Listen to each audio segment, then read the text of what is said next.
We're on the road for this edition of the podcast, but I just finished a speech this morning and then a fireside discussion. There wasn't really a fire there, but we call it a fireside discussion with Douglas Murray. And the topic of the morning was merit, an idea feels like forgotten in America. As I often say, we need to put the merit back into America, but what does merit actually mean? What does it mean to be meritocratic? It's almost like the right, or the right is challenged by the left often these days to define woke. I rise to that challenge as best I can. I define wokeness as a worldview that calls upon us to wake up to the invisible societal injustices created by the invisible power structures rooted in genetic identity, like race, gender, and sexual orientation, and to act upon it to correct that. It's a neutral definition. Left or right, that's what the woke left calls upon us to do. We should see it before we criticize it. So be it. The challenge that I give to my friends on the left is define merit, actually, because they've turned merit into effectively the same word on the left, functionally in the concept that wokeness has become on the right. It's an assault on merit, but what is it? What does it mean to have a system that administers excellence in a given domain? It's a pretty deep, philosophically rich discussion that my guest today, Douglas, who I spoke with on stage earlier today, began, I think, a deep conversation on. And, in some ways, there is no beginning or end to this conversation, Douglas. And so, we're in Washington, D.C. today. Normally we do this in Columbus, but I wanted to take advantage of this to have you here. Let's just pick up where we left off and start right in the middle. The definition you gave on stage, right? It was pretty good. I thought it was a very useful starting point. It made me think, since, we're doing this on the podcast again, we'll pick up where we left off, but can we just start with that definition of merit that you gave and we'll take it from there? Yeah, I said the opposite of a straw man, the steel man. If you steel man the question of merit, what we might agree on across political and other divides in America, I suggest maybe we could agree that most of us, the vast majority, let's say 98%, there's always a percentage you don't want something, but most people in this society, most people in most Western democracies would agree to the following proposition, that nobody should be held back from achieving something in their life that they can achieve by dint of some characteristic over which they have no say. So if you have the competency to do something and the desire to do it, you shouldn't be held back. I think most people agree with that. People on the left agree with that. People on the right agree with that. There's a difference of opinion on how you arrive at that situation. When we've got closer to it in the last couple of generations, unbelievably closer. When you think about the societal actual progress we've had in these regards in recent decades, it's extraordinary. However, there is a disagreement today, clearly, where the left, broadly speaking, believes that you must get this sort of equality by getting equity. You've got to get the equality of the outcome. Now, the right has its own answer, and the right's answer has criticisms that can be made of it. That is basically the gradualist approach. Set up the conditions, and at the moment, there might not be enough representation of certain people in certain places, but if you give it time, you'll get there. The critique of that is that it's sort of complacent, okay, well, how many years do you think we have, and so on. But I would suggest that the left's view has its own problems, which is simply that equity, equality of outcome, is not possible in this life. I don't think it's desirable either, by the way. I'm very fond of a quote of the late Irving Kristol, who once said, I don't like equality in sports. I don't like it in economics. I just don't like it in this world. I would say equity, where he said equality there. Yeah. I'm not for it. I'm not for equity in baseball, cricket. I don't think any of us can have everything the same just because we want it to be so. But this is something that is tearing underneath our societies at the moment, because many people have been persuaded that, as it were, no one will be free until every company board precisely replicates the makeup of the society.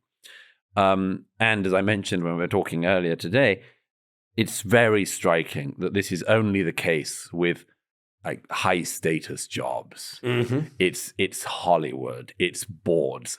Most people in America are not lucky enough to sit on company boards.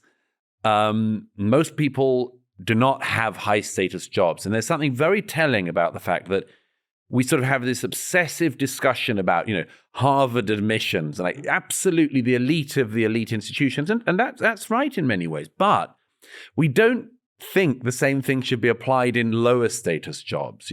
Nobody's actually concerned about whether or not we have absolutely representative workers in the postal service or in garbage pickup or coal mining or road laying or anything. Nobody says we need more women to apply to be laying roads and highways across America. So there's something off about the whole discussion. But as I say, the question in a way is this thing of how would you actually, how would you as a society, how would we unleash talent in an optimal way? I think that's a much more useful place to have the discussion than why does everything not absolutely replicate the makeup of society? I'd like the discussion to be shifted from that to how can we just make sure that all the talent we have in society is as widely utilized as possible. As I'm hearing you talk about it, maybe we didn't get to this and we didn't go in this direction this morning. But on the philosophy of this, you could imagine that our goal in fostering meritocracy, which I sort of define as the system that administers excellence in any sphere of life. Okay, that's meritocracy. I like the way you define it. It's a little bit more applicable, but you could come at it in different ways. The case for it could be, one, that it increases the size of the pie for all, roughly speaking, an economic justification. And I think that that's one account for why we want to protect meritocracy in America. The other, though, maybe more interesting direction to go is the case that this is actually the just system, regardless of whether or not it results in a bigger pie for everyone to eat from. Even if the size of the pie is the same, it's just the right way to split the pie. Right.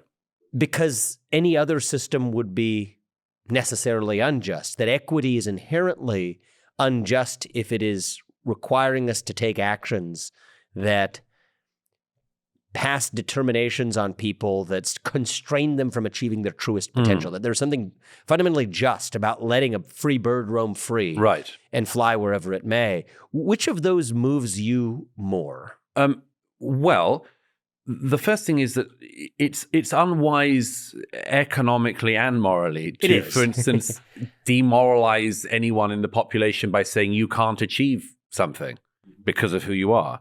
I mean, one of the most striking things about how any economy thrives is women being allowed into the workplace. Why? Well, 50% of the population, you're going to get an awful lot of benefits from that. And societies that don't allow women to work, historically and in the current day, suffer as a result. But there's also just this question, yes, of what I regard as demoralization. We have had periods in the past, in America, as in all countries, we've had periods where certain groups have been demoralized from the idea of, for instance, going to higher education. My own parents' generation, it was still thought by many people to be a waste to send a daughter to university. That somehow, well, she's just going to marry and have children, and what's the point? What's the point? Yeah, that's quite recent. It's living memory. So if we can regard the fact that that was the case with education and with certain jobs with women, it was certainly the case in certain walks of life with ethnic minorities who were expected more, where I'm from perhaps than in America, were expected to stay in certain professions, It was certainly the case with sexual minorities, until the 1990s or so. If you're openly gay, you were expected to either go onto Broadway or be an interior designer, And there are lots of... You're how old now? I'm 43. It's very rude to ask. That's okay. We're in America here. But it's not long ago. That's first personal for you as well. I think it's an important part of your background that I think builds empathy with your audience. Well, when I was growing up and knew I was gay. I mean, there was no out gay politician. Right. And you weren't allowed to be gay in the military. So there were certain things that you just, you just didn't do or thought you wouldn't be able to do in your life. So these things, but these things, which are hopefully in the past, were demoralizing to minority groups, and in the case of women, to half the population. But there's something now happening, which is, I think, even worse than that, which is the attempt to demoralize majority populations. Now that we enter very strange terrain in our own time. I mean, for instance, why is there such an emphasis in our culture on toxic masculinity, on the bad things about men? Why is there so much discussion about that? It demoralizes men hugely, as it would demoralize women if we talked endlessly about toxic femininity. So the attacks on masculinity, being a man and much more, is very demoralizing to men who make up half the population. And then you have this new thing, new in that it's happened in our own lifetimes and in recent memory, where you also tell the majority population who are white, or you've got special problems of your own, and you should, for instance, hold back. You should not speak up. You should step aside, stay in your lane. All of these sorts of things. Now, if you said to a racial, sexual, or any other minority, stay in your lane, I mean, I think we would wince at that. Of course. But we're saying it to a majority population. Like, who made these lanes exactly? And who are you to tell us which lane where we should be? In other words, in the name of sort of fighting past unfairness, which is a word I'm kind of keener on, unfairness. I think equality, inequality, equity, all these things are sort of a bit abstract compared to just fairness. Mm-hmm. But if you were to try to make up for past unfairness, you don't do it by exercising unfairness in the present day. Mm-hmm. Against people who look like the people who you think were the unfair people in the past. So one of the things I'm worried about in America today is we have this endless, absorbing discussion about representation, about equity, and all of these sorts of things. And my question at the end is, are you sure that in the process of doing this, you're actually going to make our society better, more successful, more thriving? I don't think the evidence is there yet. Mm-hmm. In fact, I think quite the opposite. I think that this expectation that playing these games would inevitably improve matters hasn't been demonstrated even in one company. Mm-hmm. So why try to roll it out across the whole of society, mm-hmm. every government department, and so on? I mean, isn't it strange to be carrying out a nationwide experiment when you haven't even done one successful control test? Mm-hmm. So I think the case for the easy case for us to make, and of course you and I,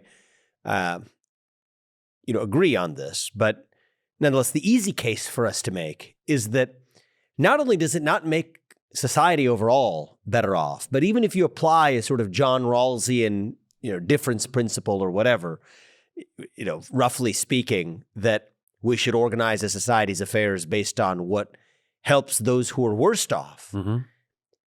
It would fail on even that standard today. Right. You come up to the topic that's one of the topics that's near and dear to my heart to address and dismantle is race-based affirmative action in America, an experiment that began as part of that great society in the mid-1960s.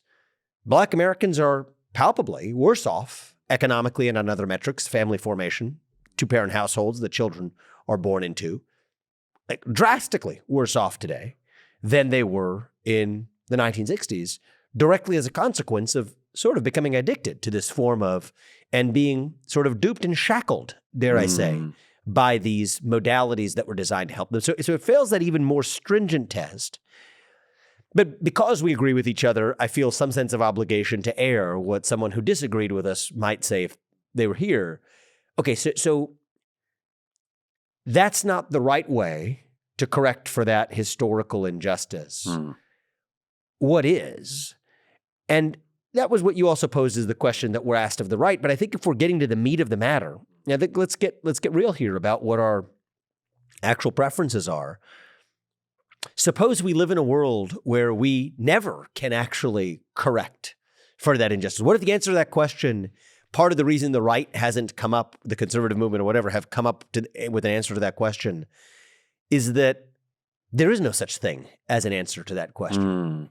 There are many injustices, depending on how long you look or through what prism.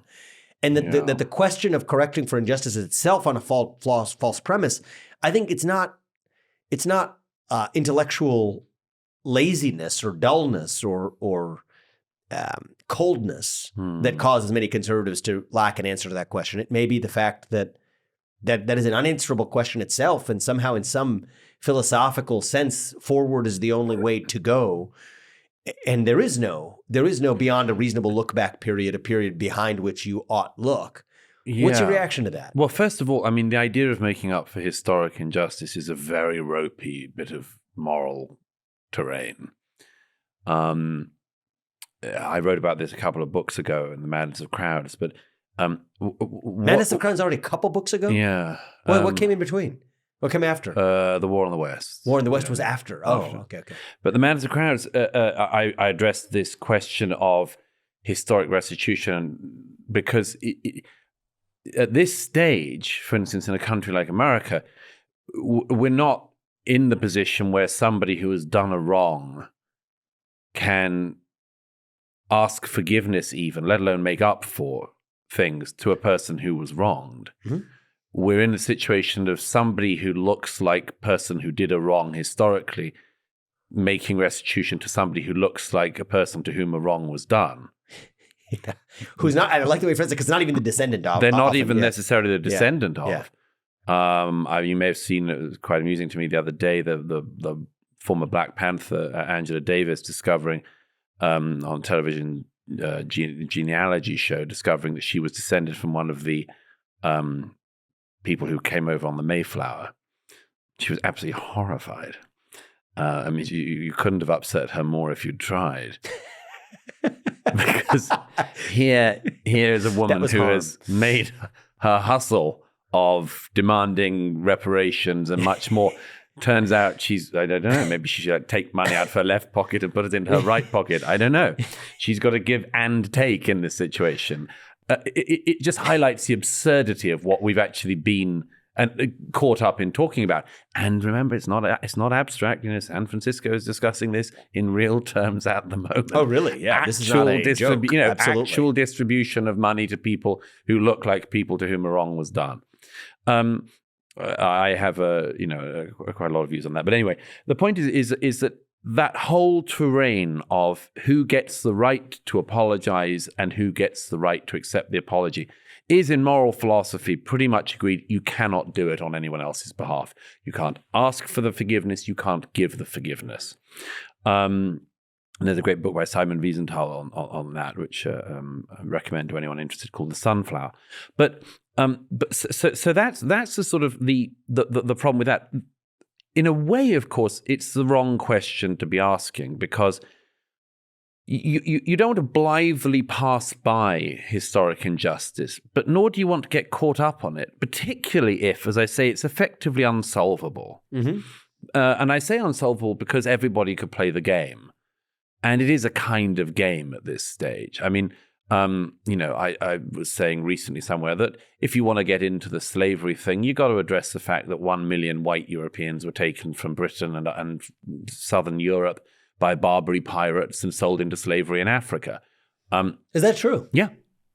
I didn't know that. What are you going to do about it? I mean, like, these people might have been my ancestors who were stolen. Can I get any money from... That's a high number, actually. It's a lot. 1 million? Yeah. How many slaves came from Africa to the U.S.?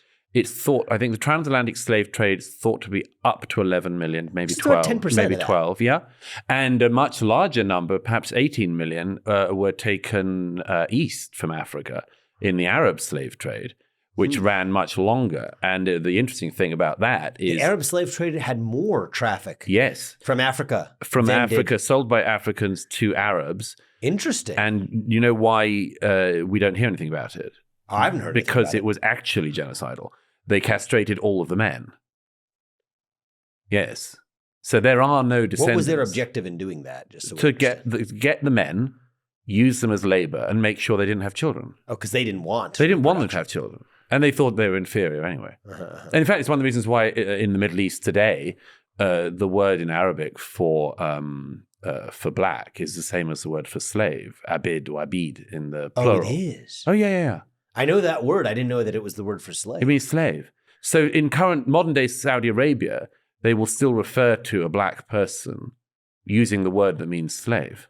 It's like using the N-word here in the United States as a regular moniker for that's. It's insane. But it's insane. Yeah. But my point is that if whenever you go back at history and there's this presumption today that for certain types of people of certain skin colors, history was great, and actually history was pretty awful for everybody. In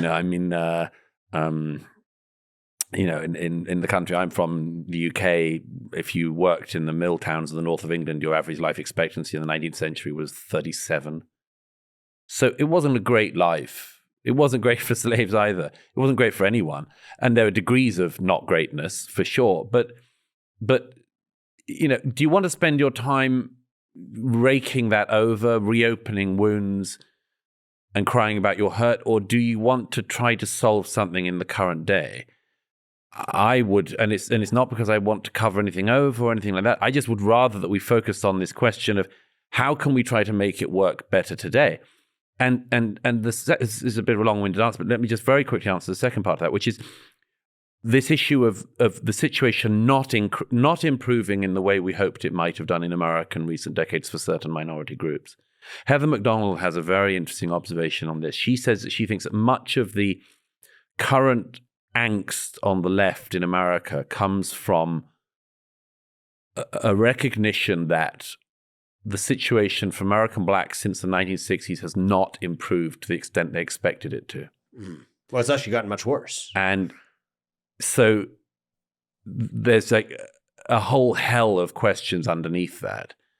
And again, I mean, it's not obvious to me that in order to try to make up for that, you should be prejudiced against Asian students, for instance. I make the strong case it's much worse because of the very policies that undergird penalizing Asian students today.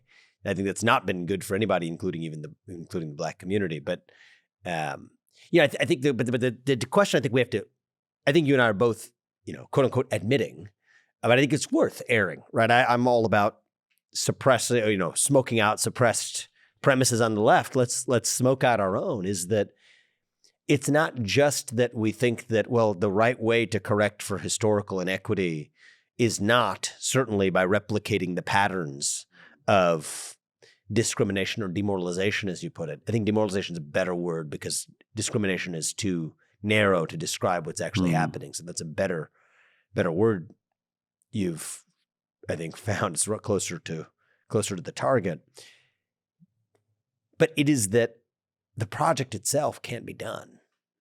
And, it's almost a stoic view or something like this applied societally that the path is through and we kind of go forward together because that's just what we can do, right? There's not much else we can do, but we can move forward. And I think that it will be a deeply unsatisfying answer to, it's not all of the left, but those on the left who subscribe to this restorative equity agenda. But I wonder, just as a matter of persuasion or galvanization, national unity on the project of moving forward, I suppose it's the seat I sit in right now, whether that isn't just the right way to go through the reckoning, to not offer this false carrot of a promise that we sort of falsely promise that there's some other way we can go about addressing that historical inequity, but more just the open admission of the fact that we recognize it, we'll study, we'll teach in history, so that we, in ways, don't make the same mistakes in the present. Absolutely. But that we're just not, we're not even attempting to actually take on that historical project and to sort of be honest about it. That'll make people mad in the short run, but might actually galvanize some sense of honesty of how we agree we're moving forward. Well, it's definitely not a healthy thing for any group or individual in society to feel that at some point they'll get a great payday for doing nothing. I mean, that seems to me to be very sort of laziness-inducing, among other things. I mean, and there are so many other things we could and I think should be addressing instead. I mean, in our own lifetimes, we've seen the whole way in which people accrue capital has madly changed. When I was young, if you had savings in the bank, you could sort of sit on them and you would earn money from them. Yep. I mean, today, that sounds mad. I joked to a friend some time ago that being Scottish, I said my investment strategy was if I had any cash to put it in a pillow. And then when the markets all went down recently, his friend said, actually, your idea wasn't such a bad one. Yeah, I know. It's like the best place. It's a good idea not to put it in stocks, Douglas.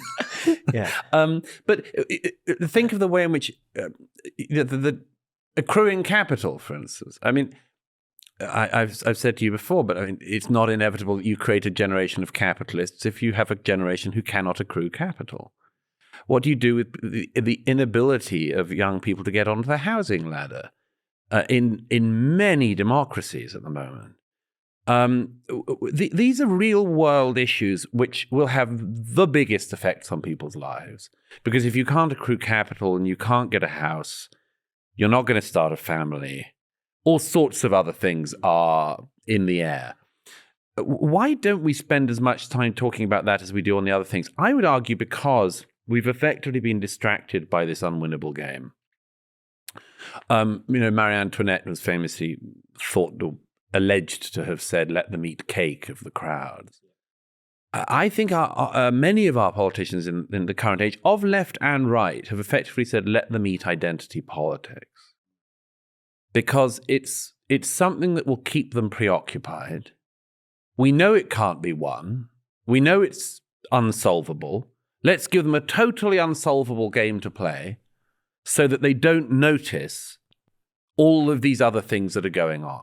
I mean, think of the airtime that has been taken up in recent years by arguments which, frankly show our society as becoming stupider and stupider. If you'd have said 20 years ago to me, what do you think, Douglas, we're going to be discussing in America in 2023? If I'd have said, well, one of them is we're not going to know what a woman is, and another will be that we don't know when America was founded, you'd say, I thought that, like, don't you still Did you have other problems to solve? Didn't you have the internet that is meant to be a great opportunity to solve problems and swap learning? And we've actually unlearned the first things we knew as a species. Boys and girls. What sex? What's your new baby?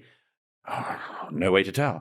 That's a new madness. The person who disagrees with us, I quite enjoy the way you describe these things and you sort of back into them. I like it.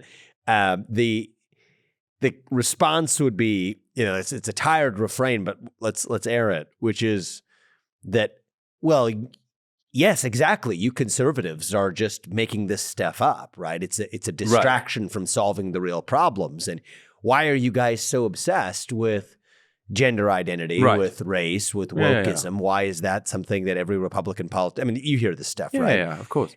And so I think respond to that. Well, it comes from people who start a culture war and then object when you engage in it. Yeah.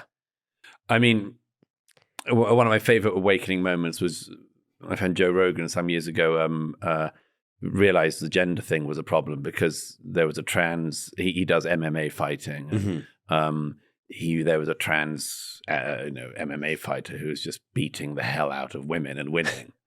Oh my God.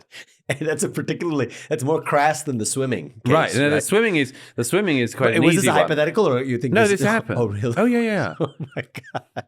Like, is that okay with you? Yeah.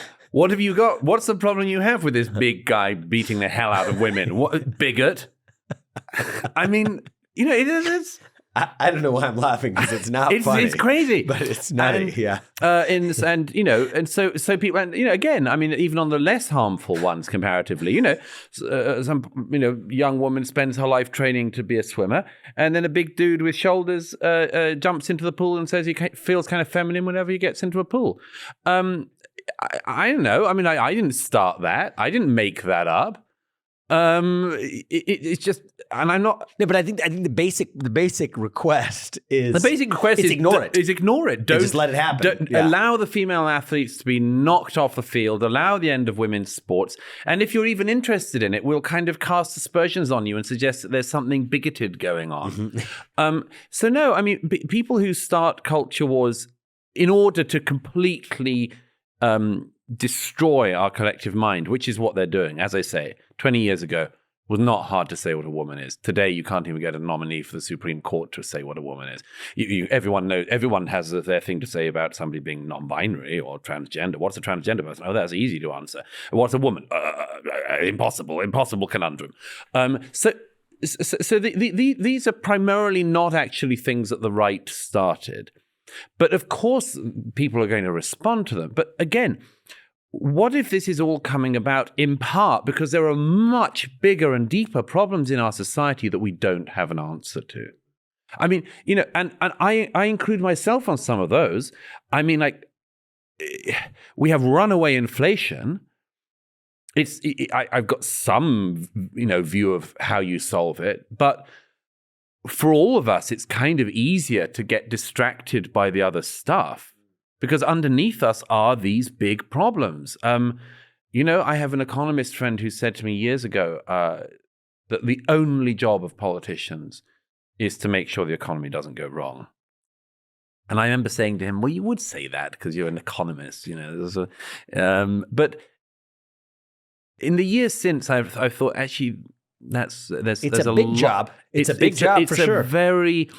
Because if the economy goes wrong, everything else can go wrong. You've written about this as well. Think of all the things that have gone mad since 2008. Mm-hmm. So much of it is to do with the fact that we never really reckoned with that. Mm-hmm. We didn't really know what to do with it.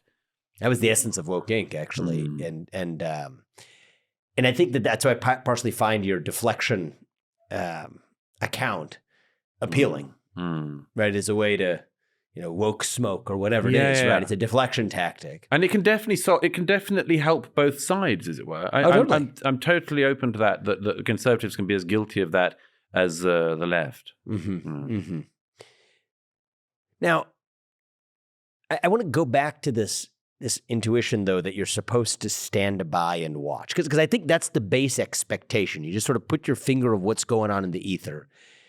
It's that forget. Let's we got the deflection theory, but let's just go to the essence of what's going on anyway, even if that's a big part of the cynical force behind it. I think the base expectation. So I sort of feel this sometimes when I'll get friends who agree with me. Say something I post on Twitter or whatever the other day. If it's about race or somebody else, especially someone like Ibram Kendi making a particular comment, if I'm quoting him, I get some criticism for that. Not because somebody, and quoting him in a critical way, not because, from a particular strain of friends at least, okay, not because they agree with him and have an objection to the content of my critique, but it's sort of like, why are you bothering with this when you yourself, speaking to me, could be engaged with the more important problems themselves? And I'm not criticizing the people who are offering this criticism. I'm actually airing it in a fair way, which is to say that, kind of to pick up where you left off, why should a guy like me, and maybe your answer will be maybe I shouldn't be, but why should a guy like me even be paying heed to engaging in that debate when I could just be focusing on solving inflation? Well, and addressing economic growth, which, by the way, I am in a sphere of my agenda. But there's a part of me that says it's wrong to just ignore this without engaging on the merits of the debate about meritocracy itself. And yes, I could be just focused on an economic agenda to deliver GDP growth and embrace nuclear energy and let's put people back to work in a way that fights the unemployment crisis that creates inflation actually in the supply chain issues. Maybe we could just focus only on that and just turn our eyes away. But I feel like that wouldn't fully be what being a leader in our time actually means, though there are some Republicans who, I don't criticize them, are drawn to take that approach. Why should we engage? Why shouldn't we just take that approach of solving the problems that you say need to be solved without, pretty much pretending this debate doesn't exist? Well, because if somebody sets up a whole pile of booby traps in your path, you do have to remove them, get around them. Like if somebody mines the path in front of you, you can't just say, well, I'm still going to get to the end of this minefield. You've got to take out the mines. Yeah, that's how I feel. You've got to demine the terrain.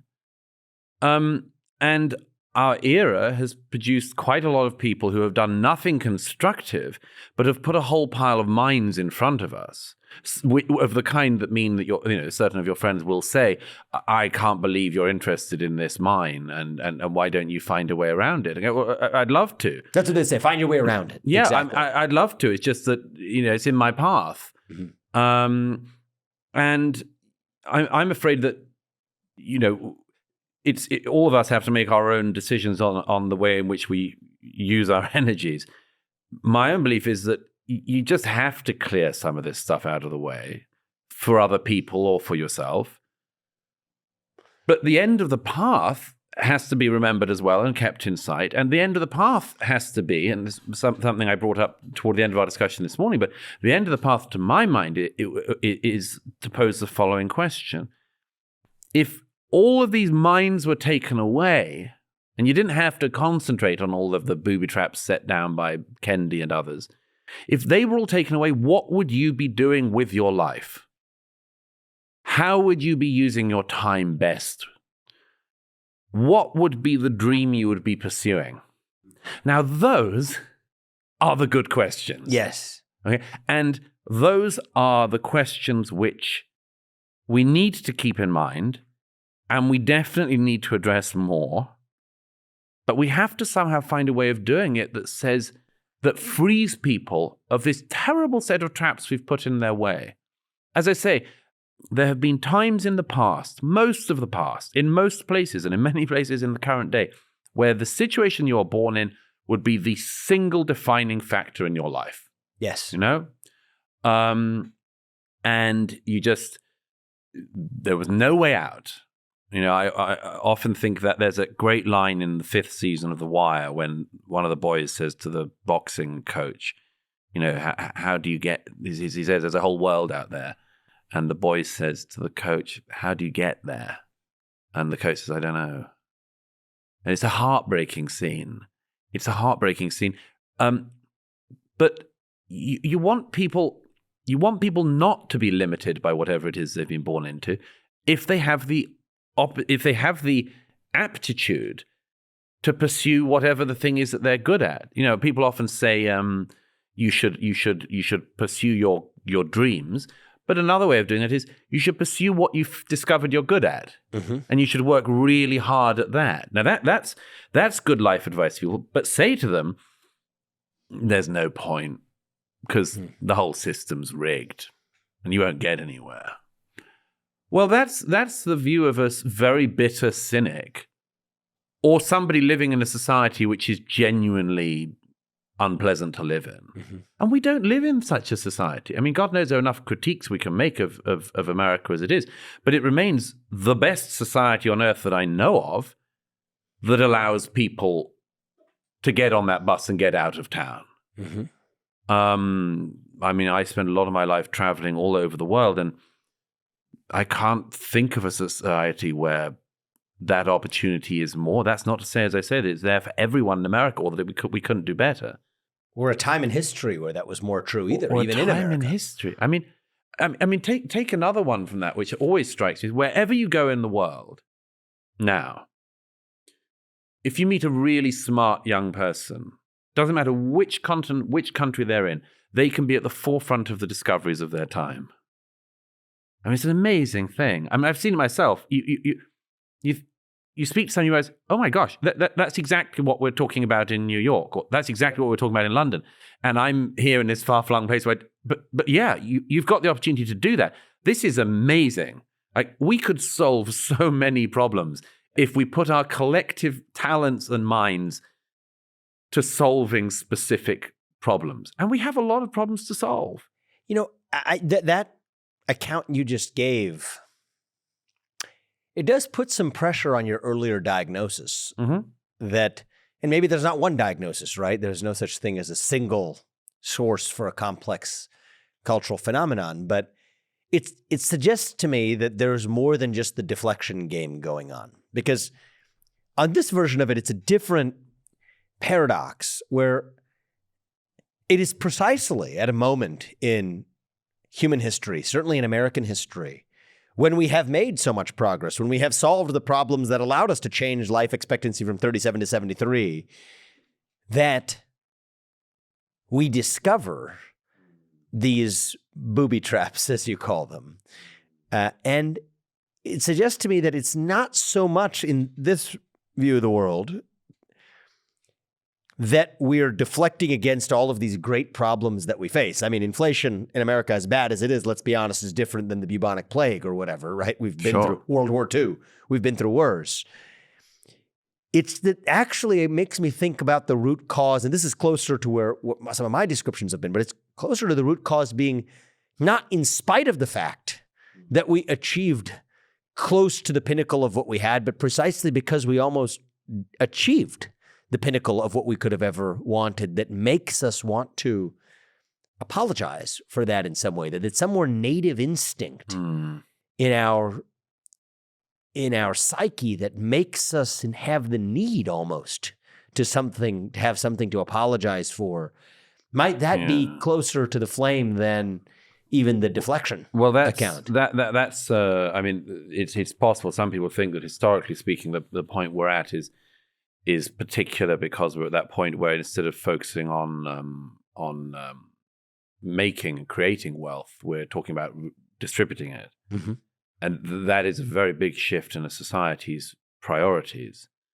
I mean, there are all sorts of, we've talked about some of the opportunities of the world, and there's also the flip side of that. There's also the cruelties of the world. For instance, and this is one that in politics is very difficult to address, but nevertheless, it's there, is that some people fail and some people don't want to bother. And some people just have terrible suboptimal situations, and some people fall into just terrible situations and make bad choice after bad choice. And that happens. And whilst being compassionate towards those people, you can't pretend that the well-being of all of society has to be predicated on that not happening. That's going to happen. And as I say, you have to have compassion as a society, but some people, for instance, are going to be lazy. Okay. I'm sorry for them. They'll not get as much as they could have done if they were a bit more thrusting and ambitious, maybe. But maybe they didn't want all that much. Who knows? As long as they know that that's the result of their choices. Part of the whole problem we've had in recent decades, perhaps since the war, has been that there's always this option that you can say, well, you know yourself, you didn't really work that hard and you weren't really that motivated, but you can always blame someone else. So there's a lot of, there's a lot of awkwardness about the whole issue of success, because it's likely, about the Pareto distribution and all of that, it's likely that a certain number of people in society are going to be more driving and thrusting, and more of the success of the world will accrue to them. My question would be, how could you make sure that the people who want to achieve stuff get to achieve it?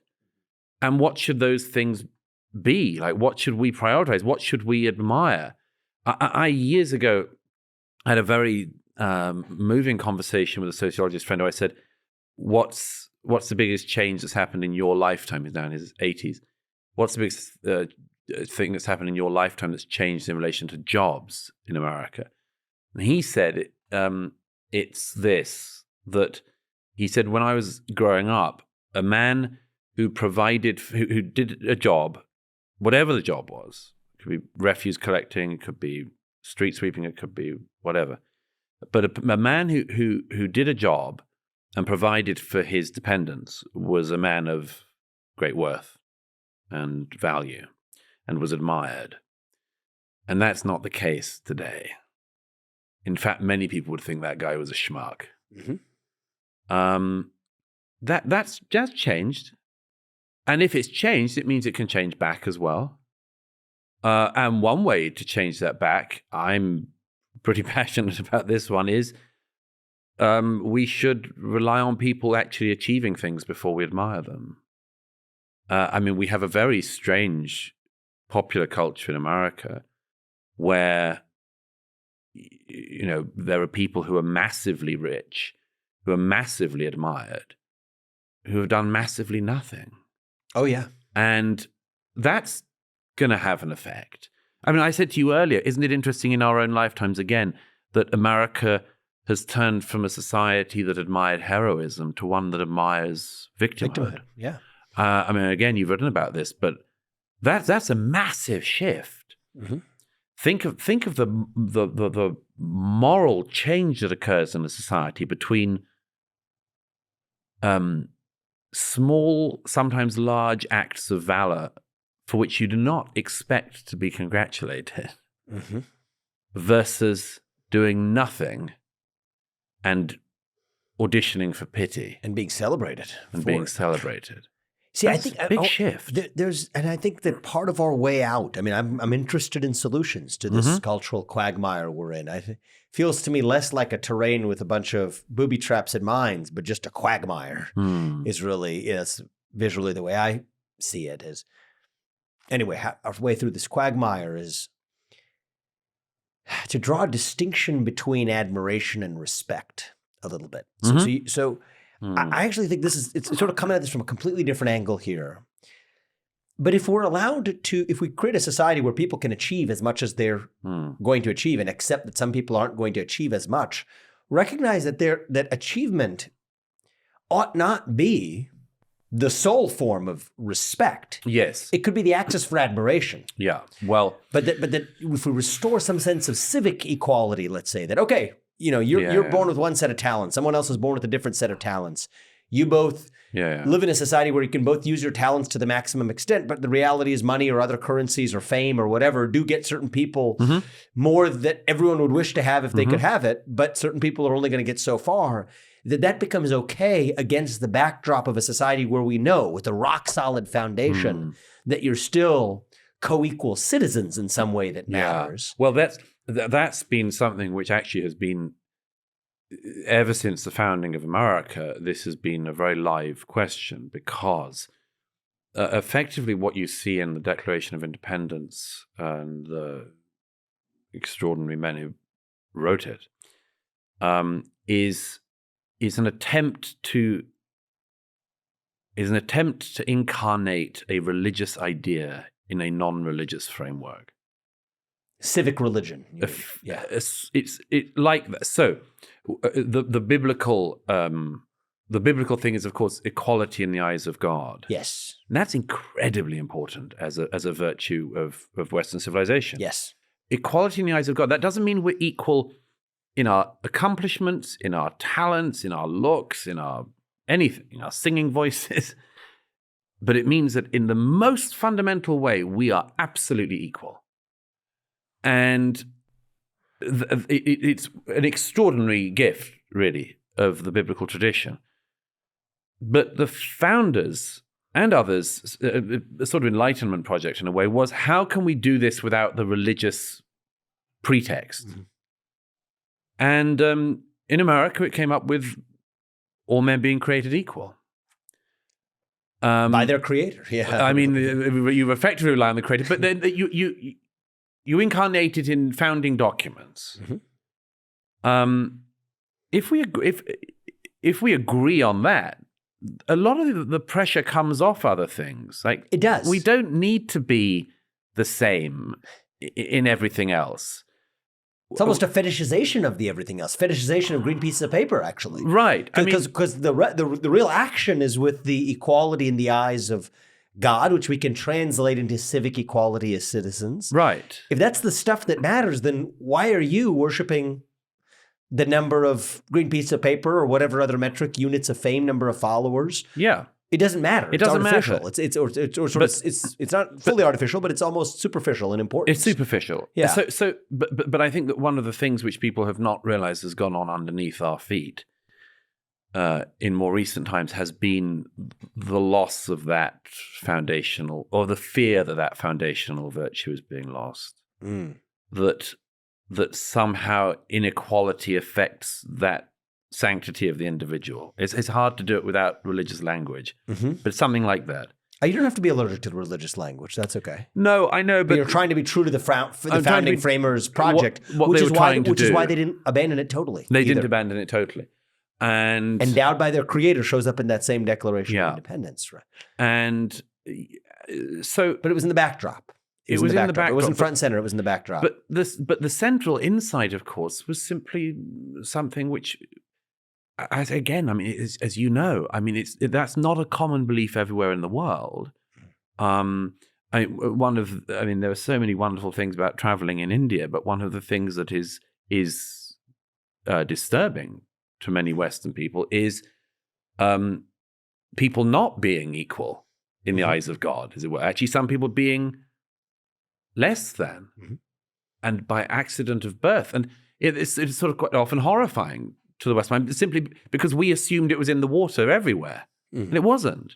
It's a specific set of inheritances.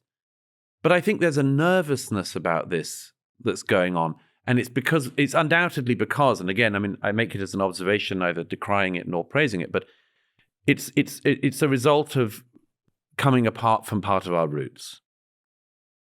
Or not even being humble enough to admit that these are our roots. Yeah. You know, that's what Ratzinger and Marcelo Pera wrote about 20 years ago in a book called Without Roots. That the secular modern mind didn't even want to admit where these foundational principles had come from. But equality, you have to start from there. You have to start from there. That in one sense, of course, we're all equal. And in another sense, we should not expect to be the same. Yeah. Makes you think that, so here's an idea. Here's just as a thought experiment for you. It's one I've played with. You've seen my books and I play with them a little bit. It's certainly not a part of the presidential platform. Not yet. I don't think it will be either. Do you think that if there was real teeth, if we gave real teeth to that civic equality here, not monetary equality, not the equity agenda through the materialist redistribution or through the allocation of rewards on the axis of genetically inherited characteristics, none of that stuff, but actually, say, required military service of every American, billionaire or not, black or white, descendant of slave or descendant of aristocrat or unknown, which is actually what the category most people are in, despite the fact they won't admit it. Whether you look like the descendant of a slave or look like the descendant of an aristocrat, it doesn't matter. That your kids, if they want to have full citizenship, maybe we won't put them in jail if they don't, but if they want to, say, vote, voting is not a fundamental, there's no constitutionally guaranteed right to vote. It doesn't show up in the Constitution. For the longest time, actually, we imperfectly in this country said you had to be a landowner to do it, but to say something else, and not a landowner, none of that stuff, that's for the Department of Achievement, right? But in the Department of Citizenship, that we're replicating this equal in the eyes of God, we're equal in the eyes of the country. That if you're going to be part of the class who determines who runs the country, that you have to have, say, served the country in some way, military or otherwise. I've always been a fan of that idea. I don't know if it has to be military service, but I'm making it up. I've always thought that. Well, we actually have, by the way, a very good test case of how you can do this well, which is Israel. Yes. In the 1970s, even, the big discussion in Israel was the divide between the Ashkenazi and Sephardi Jews in Israel, and whether or not they would always be apart. That's right. This brought them together. You don't hear that discussion these days in Israel. One of the reasons is military service. And in fact, if when people sometimes make Aliyah move to Israel, you actually, it's very hard to integrate into the country, really, unless you have been in the army like everyone else, because that's where the bond of the nation is actually formed. That's where you learn some of the selflessness, some of the heroism, the virtues, and the recognition that, first of all, this all relies on you. And secondly, that you are responsible for the other men, right, the other women in your battalion. That you can't muck up, because if anyone mucks up, everyone's in trouble. I mean, right. A whole set of sort of, and then there's just a simple camaraderie and, which unit were you in, and all this sort of thing. It melds the nation together. I've always thought that certainly in my own country of birth, Great Britain, I always thought some form of service after school, didn't matter whether you were pushing around hospital trolleys or, training for the military. You should do something, because a society needs to have people in it who know that it all relies on them, and that it is not the other guy who's going to pick it up for you.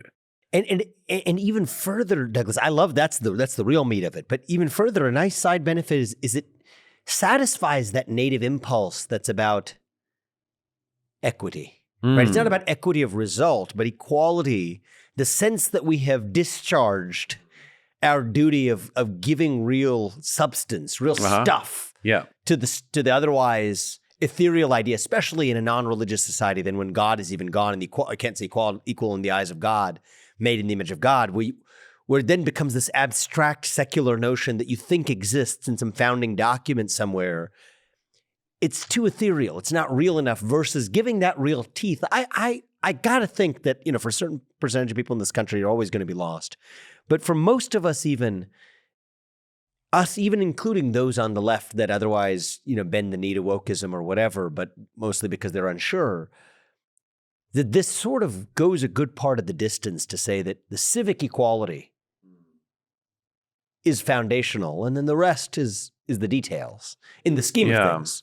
And then you can unapologetically sort of unshackle yourself from the psychological insecurities that stop you from pursuing merit unabashedly. Well, so much of it comes down to that foundational thing of respect.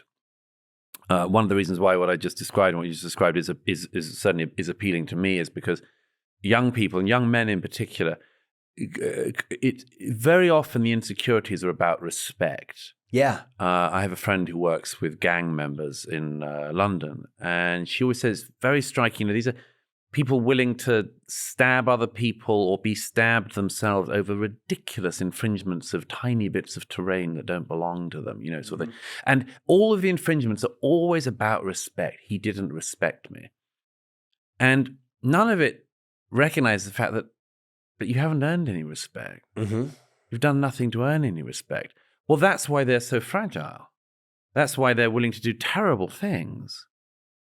Because they have no self-respect. The very thing that they demand is the thing they don't feel. So inculcating a sense of self-respect in a society is also incredibly important if you're going to be dynamic. And I think there's a deep relationship in both directions between actually having a foundational respect for the other and respecting yourself. If you have self-respect, you can actually do that more easily. Earned, deserved self-respect. Yeah, of course. You can't just make it up. Yeah. To accomplish something. But I mean, it's an important distinction, that the sort of, you've got to respect me versus I'm somebody who has earned respect. That's why I go back to that thing. Because I served my country or whatever. Exactly. Right? Yeah. And by the way, I mean, that's one that worries me very much in America now is how few places there actually are in our society which are recognized as places where you earn respect. I mean, think of the field of politics itself. No longer.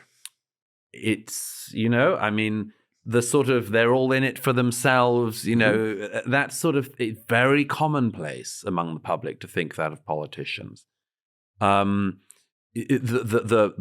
actual military still has the respect that it deserves. Top rank, not so much. That's changed in recent years, and it's the right as well as the left that's changed for. Things like the intelligence agencies don't have the respect they had. The police certainly don't have the respect that they once had. So where is the respect earned? And one of the answers is in shallow and frivolous places. Yep. And we should be able to call that out and say, you can do this if you want, but there might be better ways to spend your life. I mean, there's a joke that Norm Macdonald made in one of his last appearances. He said, I can't remember who it was. I think the fifth guy who went to the moon, or the fifth guy who walked on the moon.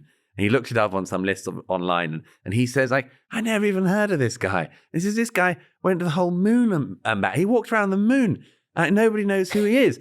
And there's this girl who's got a fat ass, and everyone knows her name. She's a billionaire. That must be really annoying to the moon guy. Yeah, that's true. I went all the way up there. I risked my life. Kind of captures the moment we're in. But I think this idea of, we started with merit, we ended with respect. Maybe next time we sit down, we'll start with respect. See if it takes us back to merit. It's a great subject, and as I say, everything in the society, you can learn almost everything about a society about looking at who they actually respect. And there is some hope still in America. It's always worth having an optimistic note. There is some hope in America because most Americans, I sense still, do actually respect somebody who's worked hard and made a success of their life. I think that's still alive. Yeah. I think that's still alive. It's not the case in Europe. It's not, no. But we will set the example, not use them as an example, but we'll end on that hopeful note. It'll give us something to work with. I appreciate it, Douglas. It was good this is the longest time we've actually spent together, not just a ships at bay here. So this was good. We'll do it again. Great pleasure. If you're I look forward to it. I love that. Thank you. I'm Vivek Ramaswamy, candidate for president, and I approve this message. Paid for by Vivek 2024.